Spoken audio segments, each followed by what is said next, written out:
a good ball played in for Tony Morley. Oh, he missed it! It is! Take a win! Villa in the lead!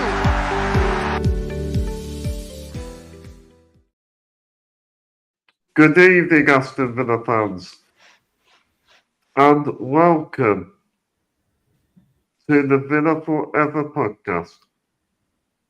I am your host, Chad Williams. Please subscribe, and you can find me on Spotify, Amazon Music, and Apple Podcasts.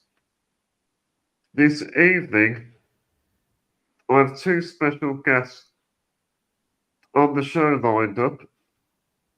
I'm joined by special guest Robbie Meakin, who is from WCR FM'S Wolverhampton Sport, and he's a Wolves fan as well. Also, Aston Villa fan, and a big friend of mine, Josh Pianvasana, will be on the show this evening. And after a dream start in the Champions League in Switzerland against Young Boys, which was perfect performance, we will be going back to Premier League action.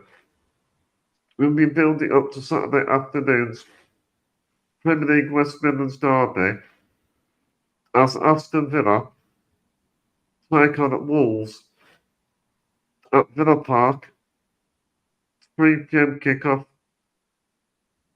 I'm looking forward to this game. Great to have you on the show, both of you. How are you? Yeah. Well, I'm all right, mate. How are you? I'm doing good, thank you. Yeah, not doing too bad. Still kind of feels a bit surreal, actually, to watch us in the Champions League, if I'm being honest. That was a really good performance from the other night. I think it's a dream, absolute dream come true. Yeah, never thought I'd see the day, but, you know, here we are under Unai Emery playing probably some of the best football I've seen us play. Well, when I hear that Champions League anthem, that made me feel very emotional. Yeah. I can't wait to hear it at Villa Park as well. That's going to be sending. And we're up and running as well. Yeah, I think I might have lost Josh there. But yeah, but Robbie, I can't wait for the game. Well, I wish I could say the same thing, mate, to be honest. I'm dreading it. Yeah, well, my granddad's a Wolves fan. I feel sorry for him. I can't say anything, mate. It's just, I said to my missus last night, just I'm not even like angry or disappointed with like the form. It's just I don't know. Like, I'm bored. I'm just bored of watching us like lose all the time, or like throw a lead away, that sort of thing. Just I'd like to think it'll end soon, but I genuinely can't see it happening. I think that I had a look at the run of the fixtures, and I think the only game I look at and I think I fancy us there is Southampton, and that's the start of November. Yeah, because them and Everton, they've not yet won a league game, have they? No, we've picked up a draw from the opening four. It's poor, to be fair. And so, look, I think if you add on the back end of last season, looking at my notes from last night's radio show, we've gone 7 without a win now. If you include the back end of last season, and we've only won 1 of the 14 games we've played. Well, league games that we've played since Coventry beat us in the FA Cup, and that was against Luton. And even then, I think that was a 2-1. And from what I remember, Luton put on a lot of pressure late on that we sort of were lucky to get away with, really. So it's bad. So from Wolves' point of view, you create a lot of chances. Mm-hmm. You don't score, you don't put them away. That's been the problem for quite a while, really. I'd say since Bruno Lage come in, we'd struggled, and then I don't know. It's it just seems to be our way. Like we're sort of like the Neely men sort of thing, you know. Yeah, 'cause I mean, last season with Gary O'Neill, he come in and steadied the ship. Mm-hmm. And what I liked about it, he got the best out of the young players, but there's yet not much time in the Premier League. No. Yeah, I think he'd only had months. He didn't have a full season at Bournemouth before he got the Wolves job, and it don't get me wrong. I think like on paper, I mean, like last season, we saw more goals and we looked a lot more of a threat, really. But even then, I think we finished. I think it might have been one position lower than what we did under Lopetegui when he sort of come in to save us. And I mean, he didn't get his pre-season or anything, O'Neill, because he come in about 4 days before the season started. But he's had that time as head coach. He's had his pre-season now, and just nothing seems to be fully clicking. Really, we've seen little bits. Like I don't think. I mean, other than that second half against Chelsea, I don't think we've been too bad. But it's just we're just not picking up the results that we want and we need. And we need to start doing it quick. And you can see they got a lot of goals as well. Yeah, I mean, what six at home to Chelsea? That first half, we were all right. Look, we played well, but we just went to pot. I think we've conceded 11 so far this season. It must be hard being a Wolves fan. It's difficult, mate. It's difficult at the minute. Yeah, I mean, like you were talking about, hearing like the Champions League anthem and that sort of stuff, and when obviously a few years back now, but like when we were in the Europa League, that was surreal to me. Like growing up watching Wolves in the '90s and sort of always like failing at the last hurdle, like a playoff spot or something like that, and it's just like seeing little old Wolves playing European football, and that was only the Europa League, but that seems like a lifetime away now. And if I don't know, when Fosun first come in and they were saying, we want to be one of the best clubs in in England, and I think they spoke up their project a little bit too much there. So we're way off what Villa are doing. And when Emery was appointed, I thought it was a good appointment because he is a really good manager. Yeah. But I didn't think he'd do as well as he has, to be honest. But he's done a superb job, and I'm quite envious of it, to be fair. I think that's one thing a lot of me and my friends said, like, as well. Okay, we've got Unai Emery. What's he going to do? He's got sort of half a season to steady us, as to say. But then I think the reason he's done so well at Villa is because it's not an Arsenal or a Man United or a Man City sort of Liverpool job, because it's almost like he's got less pressure on him at the Villa.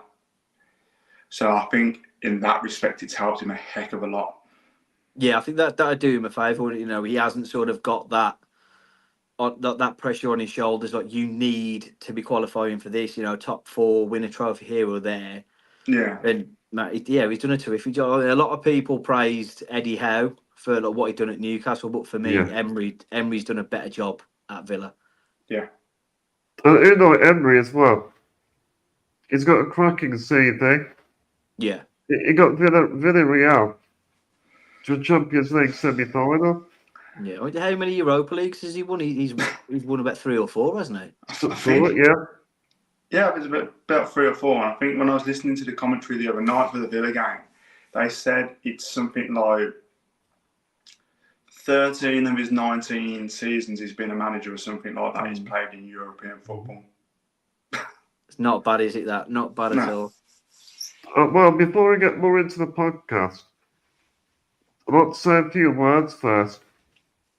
I'm going to dedicate this episode to former Aston Villa striker Gary Shaw. Rest in peace, Gary Shaw. Yeah. And when I found out the news, I was very shocked and I'm very sad, which most Aston Villa fans were. Gary Shaw was a massive legend for the football club.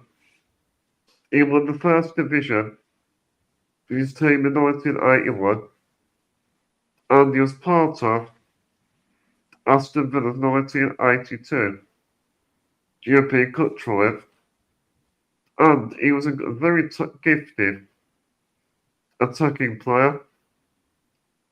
Also, he was a genuine guy, and a lot of people that have met Gary over the years have had some lovely stories about him. So, condolences to his family, and he's another whole tender in the sky. And he'll be dearly missed. It was a massive shock, but you just don't know what the future holds. No, absolutely. And it was in terrible circumstances. And I hope they give him the send-off and tribute that he deserves. And he was loved by everyone in the football club. He'll always be remembered. So, Josh, have you got any words to say about Gary Shaw? I mean, unfortunately, I'm not old enough to have seen him play, which... Me too, yeah.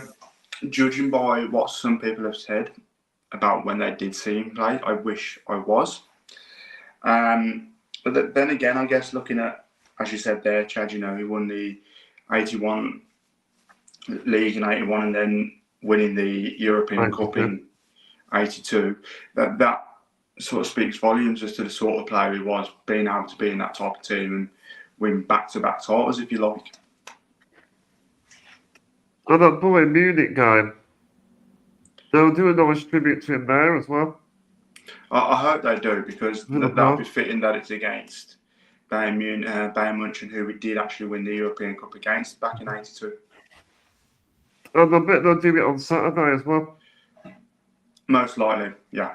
Yeah, I'd assume so. I mean, I was tagged in a post on, I always call it Twitter still, not X, whatever you want to call it now, from Neil Moxley, who is the chief sports reporter at the Sunday People, saying that he was questioning if it would be sort of safe to do on Saturday, really, asking if Wolves fans would respect it and observe it if there was a minute silence. And for me, it's not questionable.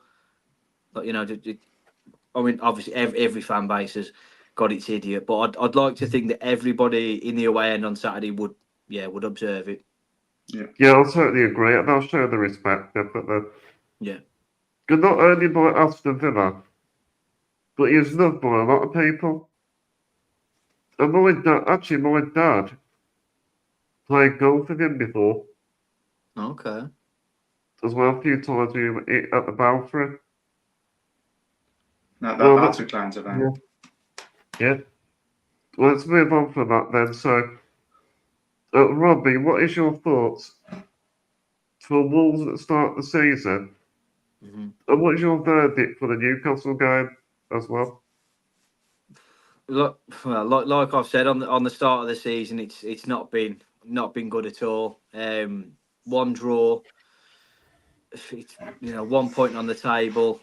I mean, obviously it's early days, but you don't like to see your team where we're currently sat. Newcastle, I don't think we played all that bad, to be honest with you. I think we played okay, and our goal was, for me, it was a really good team goal. Ball in from Larson through the defender's legs, dummy from Gomez, finished off by Lamina. But we had chances to go on and get a second, just to add it a little bit more of a cushion. I mean, I don't know if it's just because I'm a Wolves fan, but I don't like a 1-goal lead.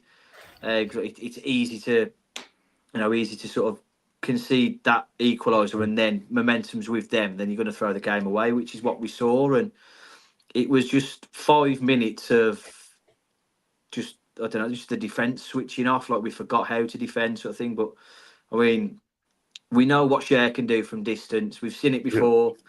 And as much as I love Lamina, he was lackadaisical in closing him down. I think he could have got to him a lot quicker. But that was the same the opening game against Arsenal. He could have closed Saka down for Havertz's opener, but didn't. Unfortunately, it's picked up a slight deflection off Craig Dawson on the way in. And then 5 minutes later, we've got Matt Doherty at right back. Then Semedo's gone off, and I think he tracked Harvey Barnes for 3 seconds. I think it was from watching it back until he's just give up. He's given up on him, and he's shouted João Gomez to come over from about 12 yards away. And before you know it, the ball's in the back of the net. And I had a text off Tyler Denny yesterday morning, who's a Newcastle fan, just up the Magpies. Like, we were talking about his fight, and then just all of a sudden, oh, by the way, up the Mags. I was, oh yeah, cheers, mate. Nice one. And then he reminded me the fact that it was a deflected goal off an ex-Baggy's head. The second goal was scored by an ex-Baggy, albeit loan, against our ex-Baggy goalkeeper. So, and that was all before I'd had my morning coffee. So that set me up well for yesterday.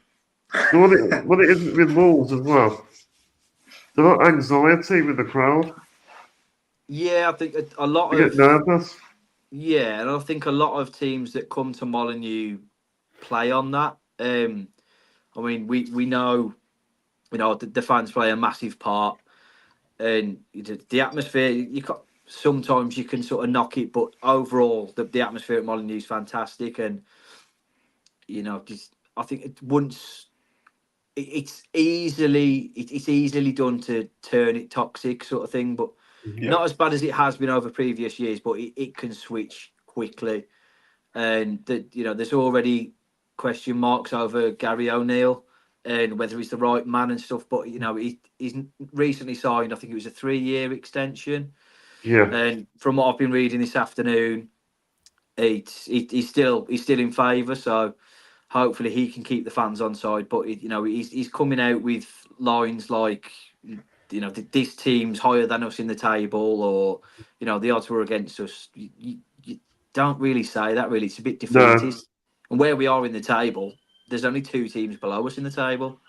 So if that's his mindset of, well, we can only beat them, then it's not, it's not what you want to be hearing from your head coach, really. But I've got faith in him.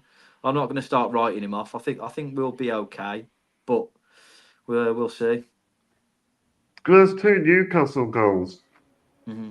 You were undone by 2 moments of pure brilliance. Yeah. Oh, yeah. Unreal goals. If it wasn't for that, it might have been different, maybe.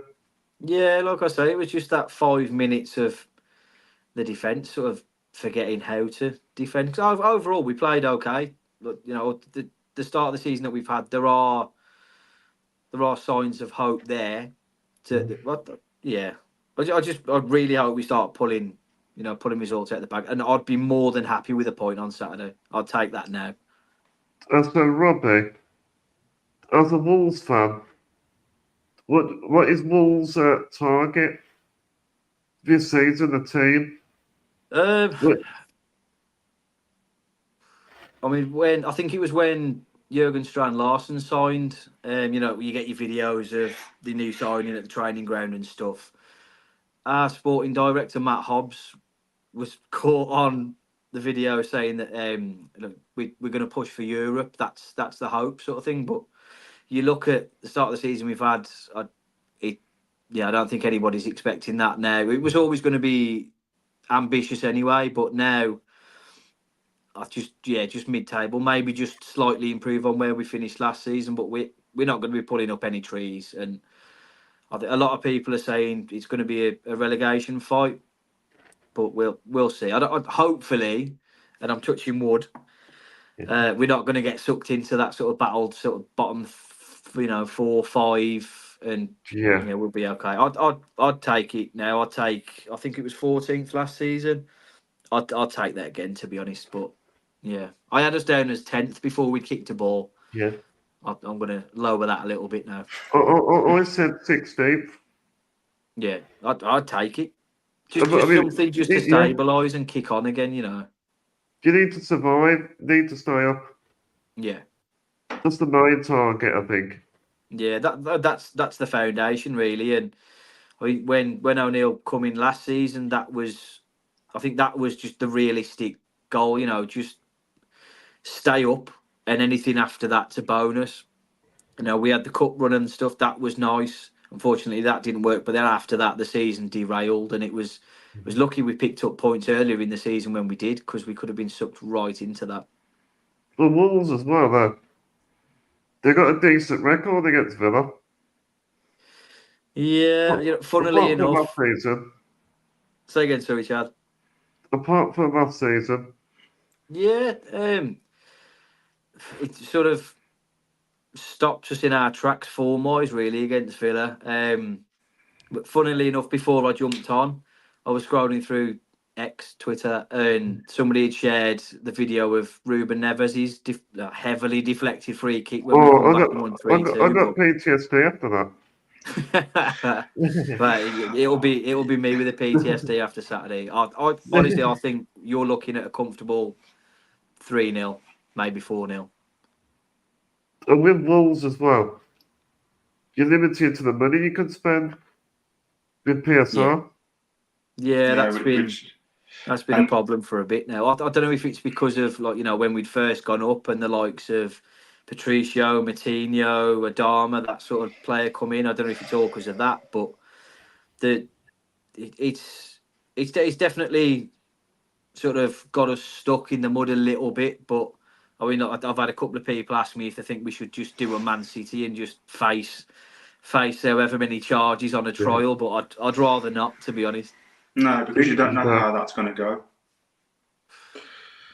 But equally, we could have been in the same position as you a few years ago had it not been for the fact that we was able to sell the club and bring in owners that actually had a vision and wasn't just throwing money around.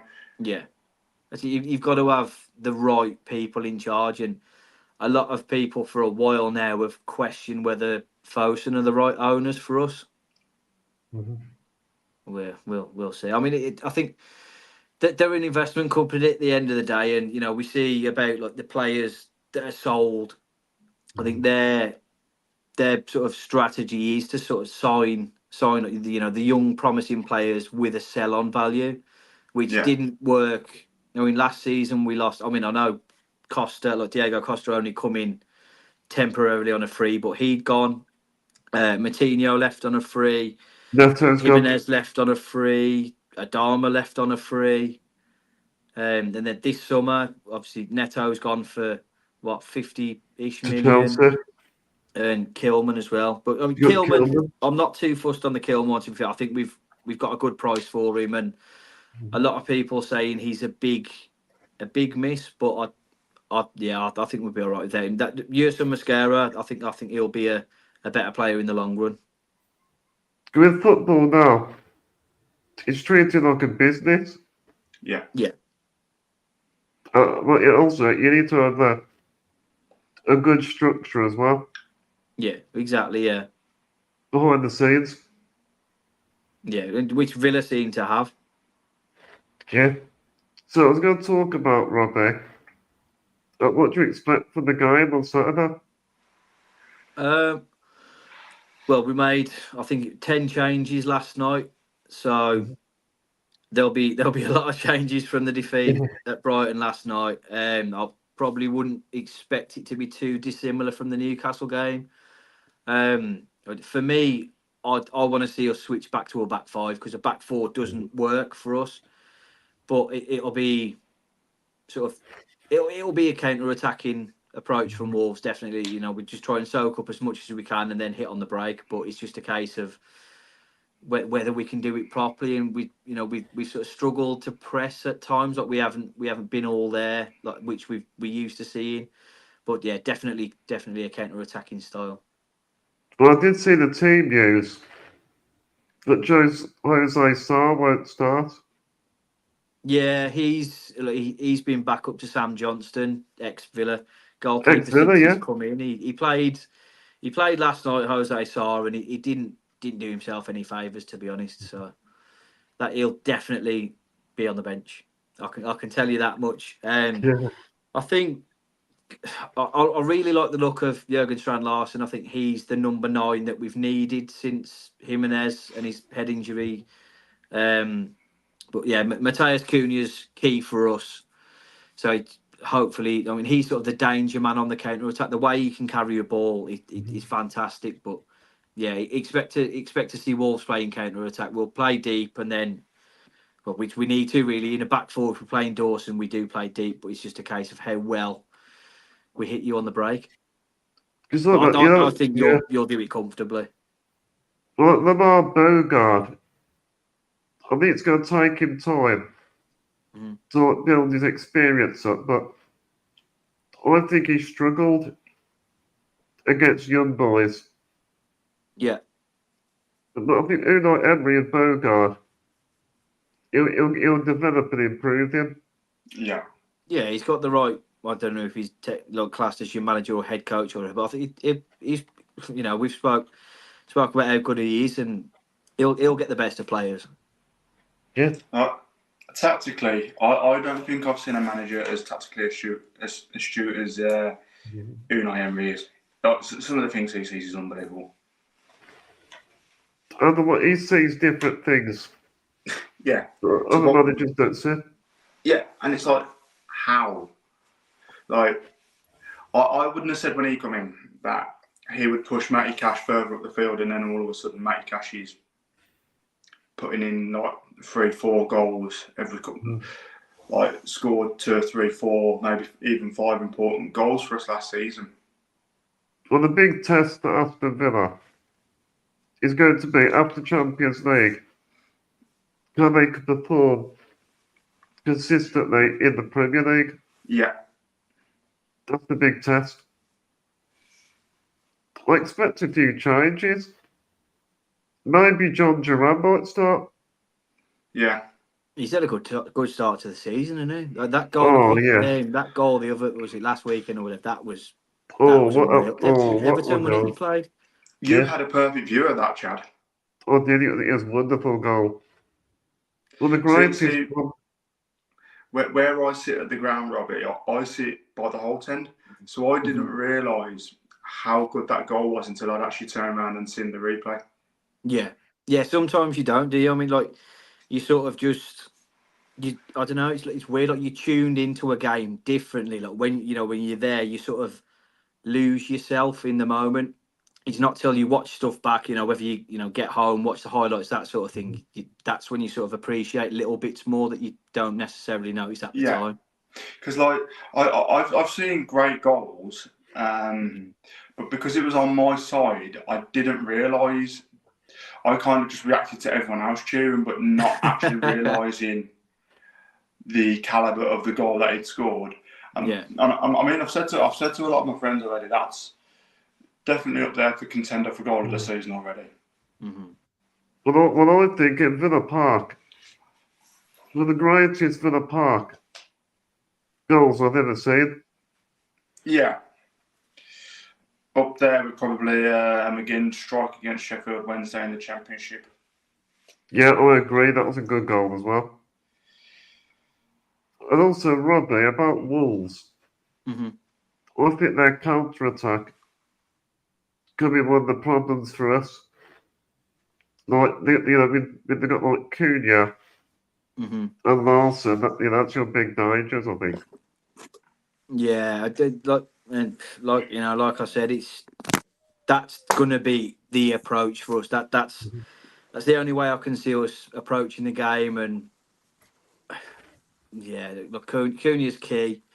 It's just how the back four holds up. To be honest, if he does switch to a 5, I'd be buzzing. Which it suits the counter attack. You can have like your centre backs like Mascara, Dawson, Totti Gomez, which then leaves Semedo and Ait-Nouri to push up.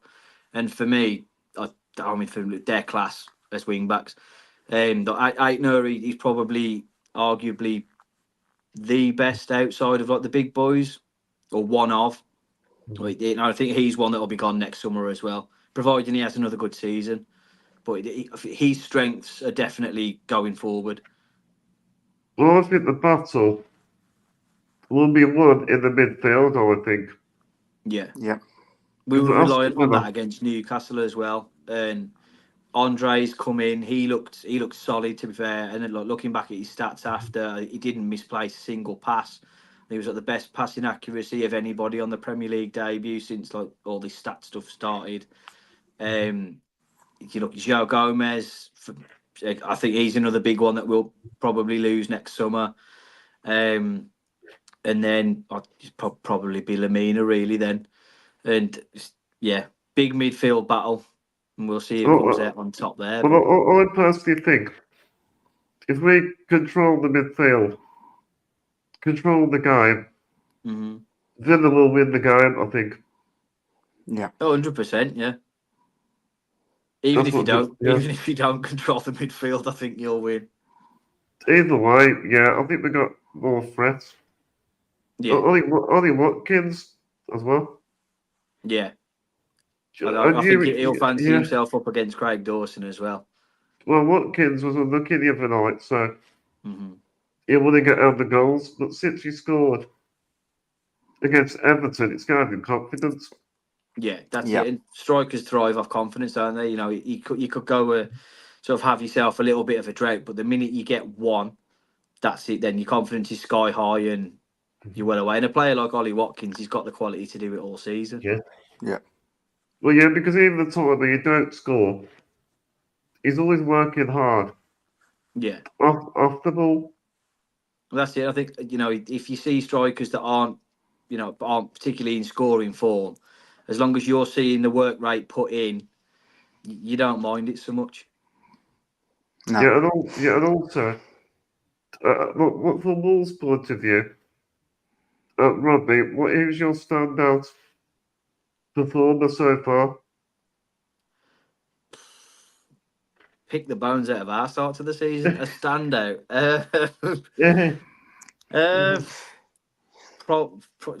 Probably would be Matheus Cunha. Really, he's our bright spark. And then I've mentioned him. You know, so Mosquera at the back. He looks a real prospect. Still raw. He's had a couple of loan spells out. Young, but I think if learning off somebody like Craig Dawson next to him, he'll come on leaps and bounds. And it's genuinely hard to pick out a highlight really from the way we've started. The draw against Forest, I suppose. Well, with Cunha, he needs a service. Yeah, that's it. Yeah. If you give him the service, he scores. Yeah, and a lot of the times, we aren't seeing it particularly, and it's frustrating. Where you see players making the runs and they're not on the receiving end of passes, or you can see it, or like the play will stop and it'll come backwards and end up at the goalkeeper or with the centre backs, and I like Mariam Lamina as well.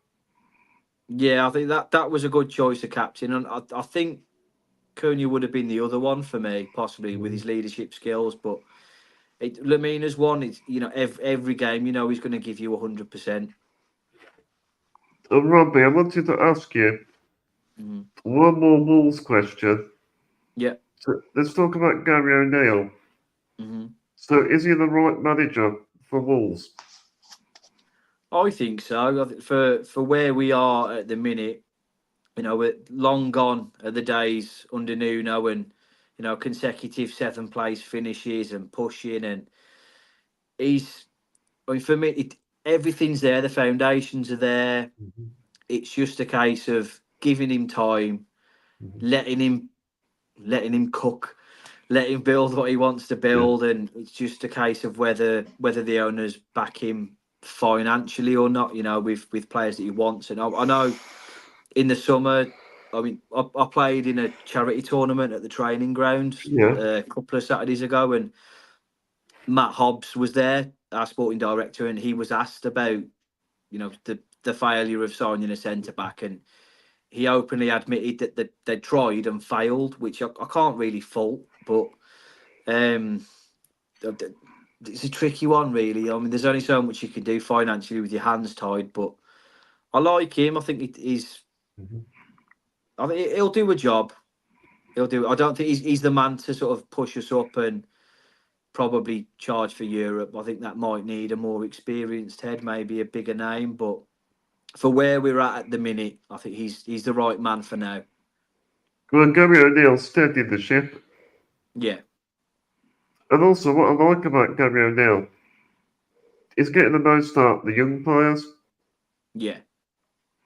Yeah, I And mean, we saw Alfie Pond given when he played first team last season in the cup when we beat Blackpool. But Alfie Pond was sort of thrown in at the deep endish last night because of the changes and the injuries and stuff. But he played well, and he's. I think even before Gary O'Neill, I think the pathway's there for academy players to come through.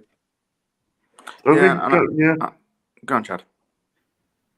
yeah, with Gary O'Neill, and what it is, he's like showing signs. He needs to show signs of improvements. Yeah. Otherwise, you'll be out the door. Yeah, that's it. And I said earlier that Southampton's the only fixture I'm looking at the minute that I potentially fancy us. Like, I'm not saying that that's a game we're going to win, but it's the only one I look at and think, yeah, we could probably get 3 points there. But that's the start of November, and fan pressure, if this keeps going on, that could play a big part in it. But yeah, we'll see. But I'm happy to stick with him. But there's only so long you can stick with somebody for, I suppose, and we'll have to see what happens. What was going to say, Josh? I think going back to what you said there about youth players, Robert, it is important to try and integrate them into the squad, but also it's about getting the best out of what you've got available to yourselves. Because Yeah. how many times have we seen it where, look at Alex Ferguson when he first joined Manchester United, he was on the verge of getting the sack, and then they kind of went undefeated because he just got the best out of the players that he had available to him. Yeah. And sometimes they don't get given the time that they do deserve as a manager, but I do think that once you are a manager in the Premier League, it is almost like a revolving hot seat where if it's not going your way and fans pressurise you and jump on every single mistake your teams make, then it makes it harder for you as a manager and a coach to, be in a steady job with a specific team, or trying to get your point across as a coach in how you want the players to perform. Because if the fans are then reacting negatively to what they see, it then starts to affect the players. Yeah, that's massively. And I mean, we've seen sort of signings coming in. The squad's been bulked up a little bit because we've been really thin on the ground over the last few seasons, and we've got probably the healthiest bench that we've got now since we've had probably like 5 years ago, maybe something like that. So I mean, there's options there. So that there's competition for places. So I mean that alone should be enough to help try and improve your players. And look, as for like the sort of hot seat sort of thing, I mean the way the game is at the minute, that every club, Premier League and on, have probably got a short list of potential replacements if they do ever have to get rid of a manager or head coach, because you can't. I mean, we saw it when we got relegated after McCarthy got sacked. There was a short list then, like sort of panically drawn up. Nobody wanted it, but now you can guarantee, say, if O'Neill did go, then whether it be Hobbs or Fosun and whatever, Jeff Shee, that they'll have a list of names to then be like, okay, well, if we get rid of him, I want to be talking to this person first. Yeah. To gauge the interest, because there's no point getting rid if the potential replacement isn't as good. Yeah. The thing is, in football, it can change so quickly. Yeah. So hopefully our form does, but yeah. And what I like about Gary O'Neill, he's brought like his own identity Yeah. to Wolves as well. Yeah, and I think he's over the summer, and we've seen it, the start of the season, playing with the back four. That's what he wants to do. But he's now said that he probably hasn't got the players to do that. So whether that, that's obviously come down to failed signings in the summer and whatnot. But I think he might, and he said he might need to revert to that back five again. So it's not the system he Yeah. particularly wants to play, but he's willing to change his sort of philosophy to get results, because that's what matters at the end of the day. I'd rather play, the five at the back and get counter attack winnings, 1-0s, 2-1s, than try playing out from the back with a back four, playing good football and then losing 4-5-0. It's results at the end of the day. I mean, look at Tony Pulis's Stoke. They never sort of lit the Premier League up, but they got results. Yeah. The Wolves last season as well. Do you have very close to sanctions, was it you? Say it again. Were you very close to sanctions? I don't think that's ever really been Or not really? an issue. I mean, I think that it gets knocked about a bit in the press and stuff. But Fosun, as much as people have criticised them for not throwing money at the club, they're businessmen and they're very good at what they do. But as long as we don't start touching City territory, we're all right. Yes. Yeah. Let's not talk about ticket prices, Chad. Yeah, we've been there, done that, and then You protested? No, I was good. I just enjoyed the experience of, I just enjoyed it on Saturday and enjoyed the game in a arms, to be fair. But from a Wolves point of view, though, the Wolves fans did protest. Yeah, well, I don't think it was far off, but there was a lot of backlash with the chairman and Fosun, and these emails were being sent out, whether it was actually Jeff Shee sending them or his PA or whatever, and coming out and saying stuff like, if you want to see a team, if you want to support a team winning trophies, Wolves aren't the club for you, and stuff like that. And like the one email, I think that was sent to Manny Sinkang. Was it? like, just don't be sad, mate. And then got on about like what they're trying to do, and he'd misspelt Wolves in one email. He'd missed the S off the end, so it was like, well, Wolve.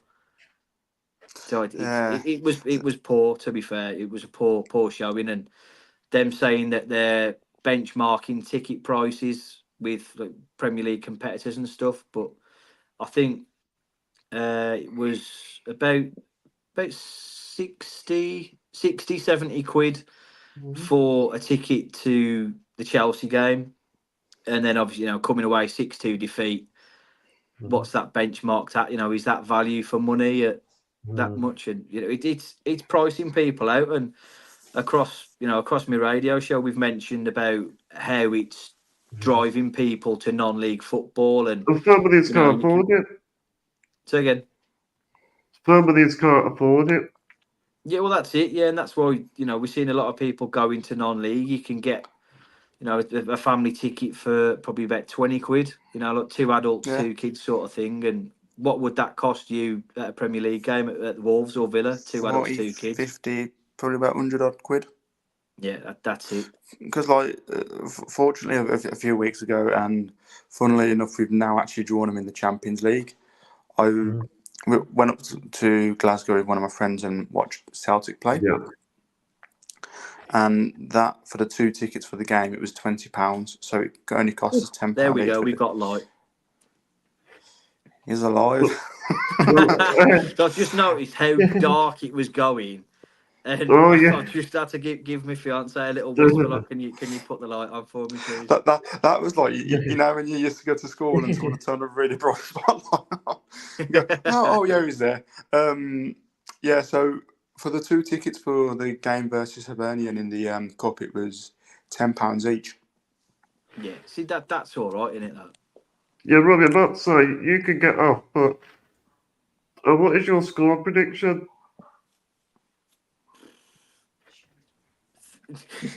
I won't say what Lauren's just said. Mate, as much as I might get slated for it, probably my gut feeling says like a 3-4-0 Villa. We might score. We might end up getting on the score sheet, but I think you'll have a good day, comfortable enough. I hope I'm wrong. I really hope I'm wrong, because like I've said, there's a couple of Villa fans that do my radio show, Jude Aston and Chris Kelly, and Yes. I'm dreading getting into the studios next Wednesday. And Well, my granddad's gonna get that stick.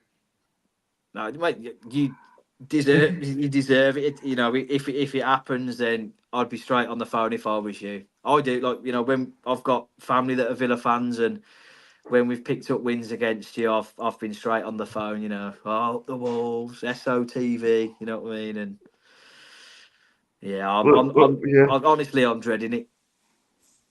Well, I just want it looking over and done forward with.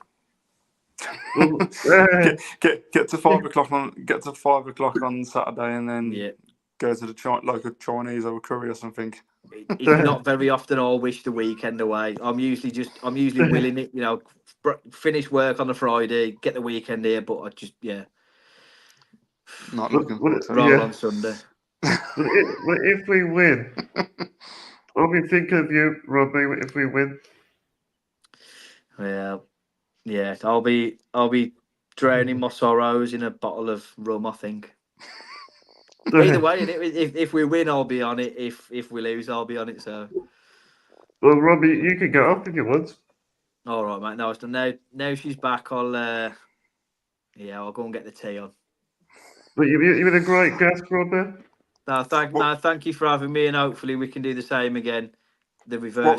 What everyone wants to know on the podcast, though, Robbie, is what have you got for tea? That's the important question. Yes, I am doing Hunter's chicken.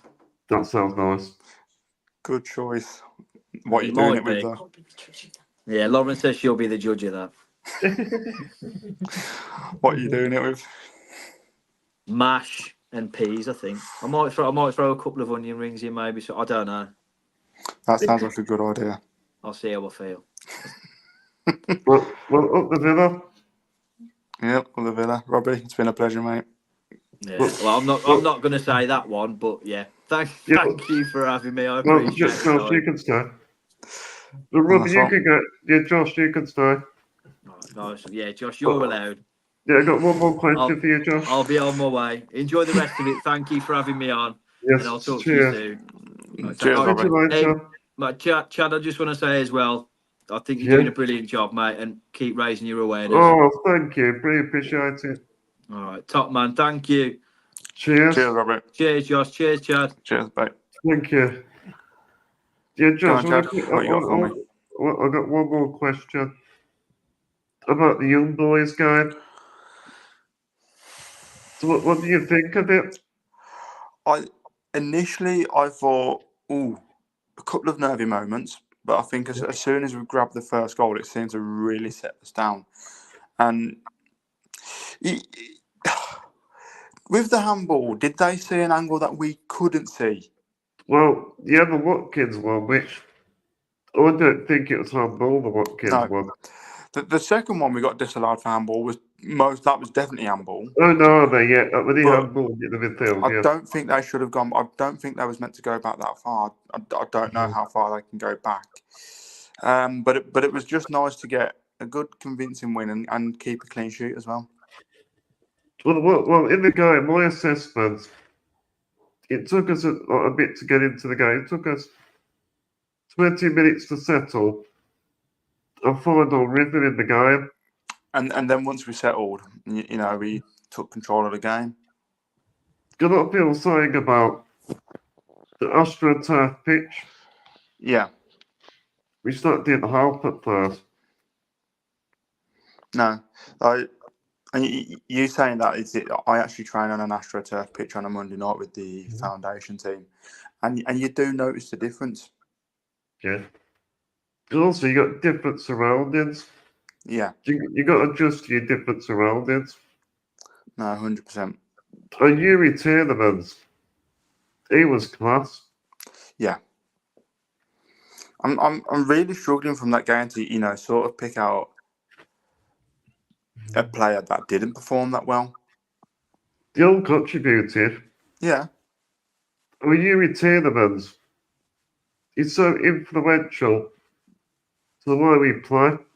Yeah, 100%. And if we can keep him injury-free, then even better. And I think in the game as well, You're probably going to score more. Yeah. I bet Watkins and Duran were gutted. Yeah. Like, I can kind of see why the first one was given as a handball because it does look like it.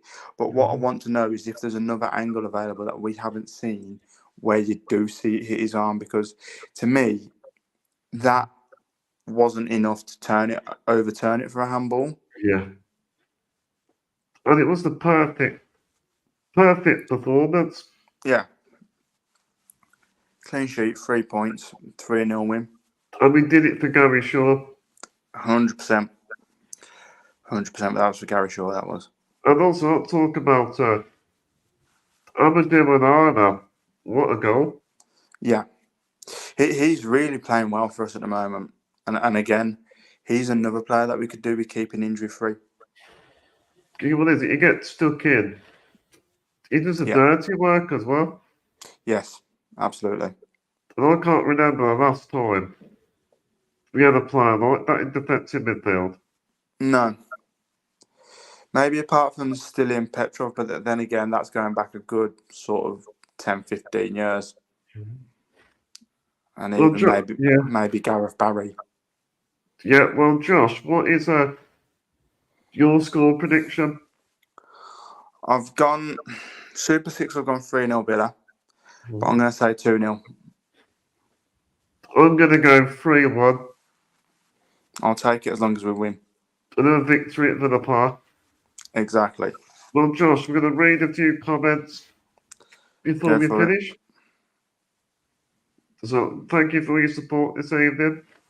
Oh, welcome, mate. Thank you for getting involved in the comments. Oh, let's look at that. Yeah, let's see what else there is. I've got Richard Edwards. I hope Watkins isn't too badly injured, but I'm not too worried. If I'm honest, we've got Super John Duran is in awesome form. Well, yeah, we've got John Duran. 100%. He's really came into his own. He was a bit wild when we first had him, and then he sort of settled down and scored a couple of goals. But that strike against Everton, that was an unbelievable strike. And he's on fire, John Duran. Yeah. But I did say that Ollie Watkins. I did see the team news, Richard. But it looks like Watkins will be fit for Saturday. That's all right. And as long as we've got a backup and we don't have to rely on Duran too much, we should be okay. We got Duncan Gilbert. Wolves been a bogey for a long time. For a win, the weakest squad for a few years for me. I do agree. Yeah, I do think, even though we have sort of won the last couple, I do think we have struggled against Wolves. But they just seem to be one of those teams that they can. Sometimes they play well, and then sometimes it does trip us up.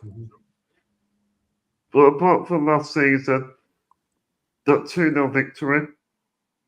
Beautiful. I think we drew at Molyneux. Drew at Molyneux, didn't we? And Then we then beat them 2-0 at Villa Park, I think, weren't it? Or 3-0. Then we got Michael Huggins. Villa versus Wolves is always tasty at Villa Park. So with that in mind, and to be respectful to our friends down the road, I'll be happy with a 1-0 win. Yeah. I'll take that. No, I would as well. Yeah. Yeah, we'll just check one more, then we'll finish off then. Look at the top, just have a little look. See what other ones we got. Yeah. Just give the recipes, go short. Yeah, we got Richard Edwards. Yeah. Rest in peace, Gary Shaw. Yeah, I'm sure I'll be looking down proud. Oh, yes. All tenders in the sky. All right, now I think we've finished off with this episode. Thank you, everyone, for watching. Remember to subscribe if you haven't. Give it a like, share, and even leave us a review as well. A 5-star review on Spotify. Also, let me know your thoughts in the comment section. Thank you so much, Josh, for your time. Chad, it's always a pleasure, mate, and I'll see you at some point Saturday. I'm going to wrap up this episode with Up the Villa. Up the Villa.